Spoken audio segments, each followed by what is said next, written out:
धमाका देखो दिल से मगर खेलो दिमाग से। आपके साथ मैं हूं ज्योत्सना पाटनी और मेरे सहयोगी वैभव बोला हमारे साथ जुड़ चुके हैं न्यूज रूम से।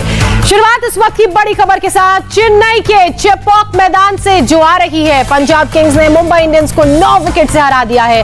केएल राहुल ने शानदार बल्लेबाजी करते हुए नाबाद 60 रन बनाए और अपनी टीम को जीत तक पहुंचाया।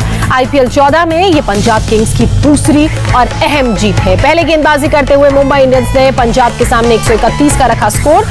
आपको बता दें कि मुंबई ने बल्लेबाजी करते हुए ये स्कोर विपक्षी टीम के सामने रखा। मोहम्मद शमी और रवि बिश्नोई ने 2-2 विकेट झटके मुंबई के टारगेट का पीछा करने उतरी पंजाब किंग्स ने शुरुआत में तेजी से रन बनाए। इसके बाद पंजाब के केएल राहुल ने संभल कर खेला और आखिरकार गेल के साथ मिलकर पंजाब किंग्स को ये जीत दिलाई।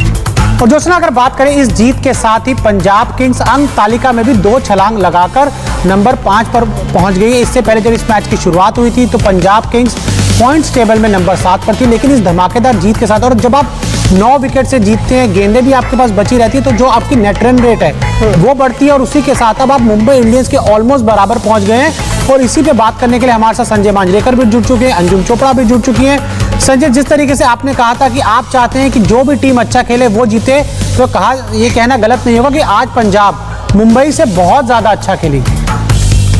जी हाँ, और अगर स्पष्ट शब्दों में कहना है तो मुंबई इंडियंस ने बहुत बुरी बैटिंग की और जब आप पहले 6 ओवर में केवल 21 रन बनाते हो, जिसमें 6 ओवर में 3 मोइसेस एनरिक्स के ओवर थे और दीपक हुडा के 2, तो मैंने जैसे अभी ट्वीट किया कि तब मुंबई इंडियंस ने अपने आप को एकदम स्ट्रॉन्ग लूजिंग पोजीशन में डाल दिया। तो लगातार संजय, अगर हम आपकी बात करें, आपने नजरें दौड़ाई हुई हैं, नजरें बनाई हुई हैं केएल राहुल के ऊपर, तो आज जो उनकी स्ट्राइक रेट है उससे तो परेशानी नहीं रही ना आपको आज कुछ?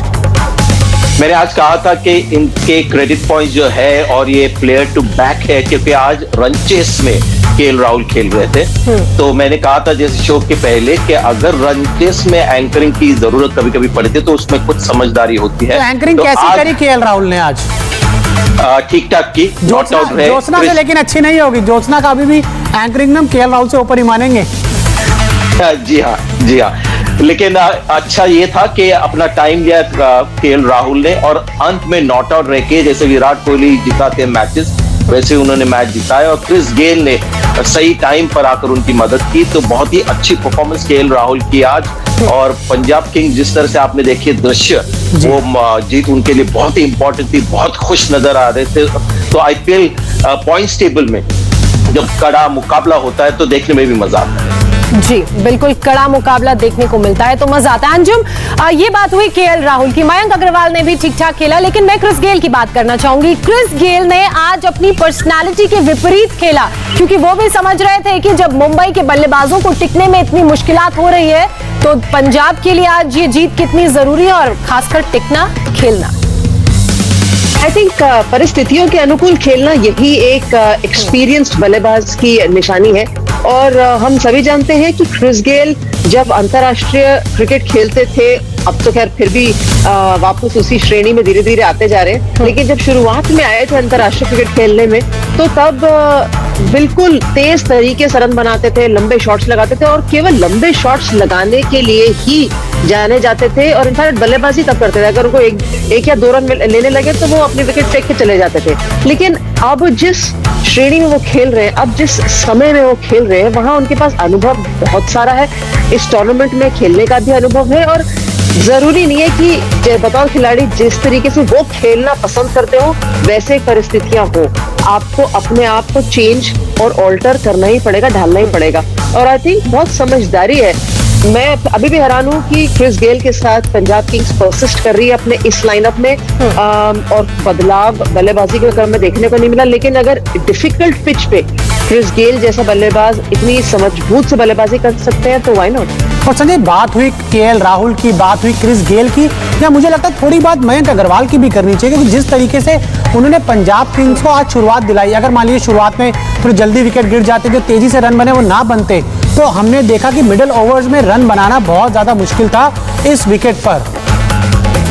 देखिए भारत कह रहा हूं मैं, मुंबई इंडियंस ने 21 रन के 6 ओवर में, जैसे मैंने कहा, और उसके कंपैरिजन में पंजाब किंग्स ने शायद 45 के करीब पहले 6 ओवर में रन बनाया, और उसका श्रेय पूरा मयंक अग्रवाल के साथ जाता है। और केएल राहुल और मयंक अग्रवाल की जोड़ी जब एक साथ होती है तो आप हमेशा देखेंगे कि मयंक अग्रवाल ज्यादा फ्रीली खेलते हैं, तो थोड़ा सा प्रेशर राहुल से हट जाता है, जो बल्लेबाज पीछे आने वाले उनसे भी हट जाता है। तो एक बड़ा स्कोर उन्होंने जरूर खड़ा नहीं किया, लेकिन एक जो होता है ना, थोड़ा सा रिलैक्स कर देते हैं बाकी बल्लेबाजों के, ऐसे ही इनिंग्स उन्होंने आज। और संजय, एक थोड़ा सा सवाल मैं आपसे इस थोड़े मैच से, अगर इन दोनों टीमों के अलावा पिच की यहाँ बात करना चाहूँ, क्या आपको लगता है एक T20 के लिए चेन्नई की जो पिच है वो आइडियल है या नहीं?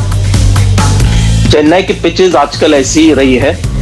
टेस्ट मैचेस में भी हमने देखा, पहले टेस्ट मैच इंग्लैंड के खिलाफ एकदम स्लो टर्नर था, सेकेंड मैच में अंजुम फास्ट टर्नर था और अभी जनरली पिचेस यहाँ पर टर्न होते हैं और दिखता भी काफी टैकी है। तो कोशिश चल रही है क्यूरेटर की, जो असली रूप है पिच का उसको बदल के जितना अच्छा हो सके उतना करना चाहिए। लेकिन आपने सही कहा, ये ऐसा पिच नहीं होना चाहिए, और अक्सर किसी भी जगह कोई मैच दी जाती है तो सब चीजों का ख्याल रखा जाता है कि एयरपोर्ट सही है कि नहीं, प्लेयर्स को ट्रैवल करनी है, होटल, अकोमोडेशन, ड्रेसिंग रूम, तो पिचेस की तरफ भी थोड़ी सी नजर होनी चाहिए मेरे हिसाब से। चलिए, पिचों पर भी नजर इनायत करने की जरूरत है। अंजुम, मेरे आपसे 2 सवाल। पहला सवाल रोहित शर्मा को लेकर। जी।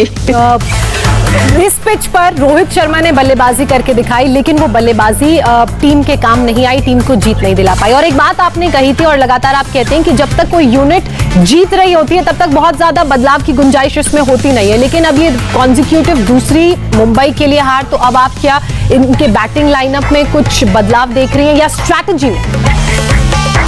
मुझे तो लगता है बदलाव होना चाहिए दोनों।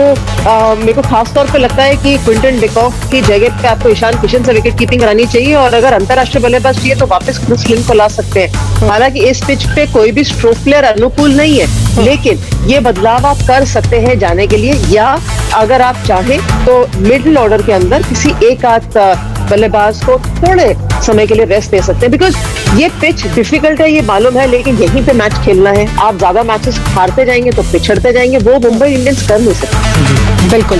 चलिए, बात करते हैं। एक बात कहना चाहूंगा, सॉरी टू इंटरप्ट। जी।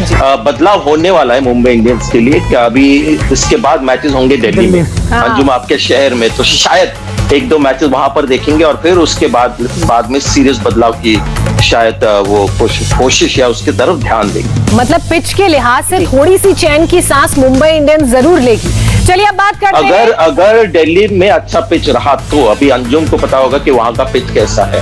अंजुम, कोई अपडेट? दिल्ली में अच्छा पिच है, बिकॉज आज सुबह ही बहुत अच्छी खासी बारिश हुई है और कोई क्रिकेट नहीं हुई है फिरोजा कोटला के मैदान पे काफी समय से, तो पिच क्यूरेटर को बहुत समय मिला है एक अच्छी पिच बनाने का। कम से कम 2-3 दिन तो बढ़िया निकल जाएंगे, आगे देखते हैं। चलिए, 2-3 दिन अंजुम चोपड़ा ने कहा खुद पिच जाके देख के आए, अंजुम चोपड़ा गेट के थ्रू से जाके फिरोजा कोटला पे उन्होंने पिच देख के आए। चलिए, मुंबई के लिए कम से कम 2-3 दिन के लिए राहत की खबर है, उसके बाद फिर हम बरसात पर निर्भर करेंगे।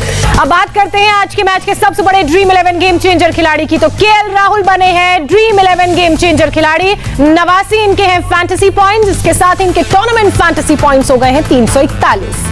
इसके अलावा एक और हैं हमारे ड्रीम 11 गेम चेंजर खिलाड़ी, और ये हैं रोहित शर्मा। रोहित ने 63 रन की पारी खेली, इनके फैंटेसी पॉइंट्स हैं 84, और इसके साथ इनके टूर्नामेंट फैंटेसी पॉइंट्स हो गए हैं 277। एक और खिलाड़ी हैं जो आज के तीसरे ड्रीम 11 गेम चेंजर खिलाड़ी बने हैं, और ये हैं क्रिस गेल। गेल ने नाबाद 43 रन की खेली पारी।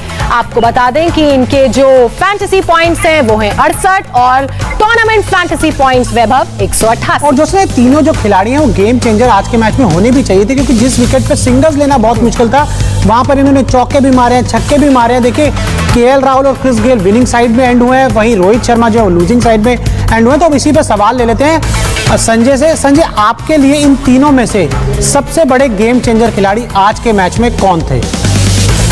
कहना होगा केएल राहुल, क्योंकि अंत में मैच जिताया, अंत तक वहां पर रहे। लेकिन केएल राहुल पहले पूरा श्रेय अपने बोनस को देंगे, क्योंकि 131 बिल्कुल स्कोर ही नहीं था, वहां पर ही मुंबई इंडियंस मैच हार गया था।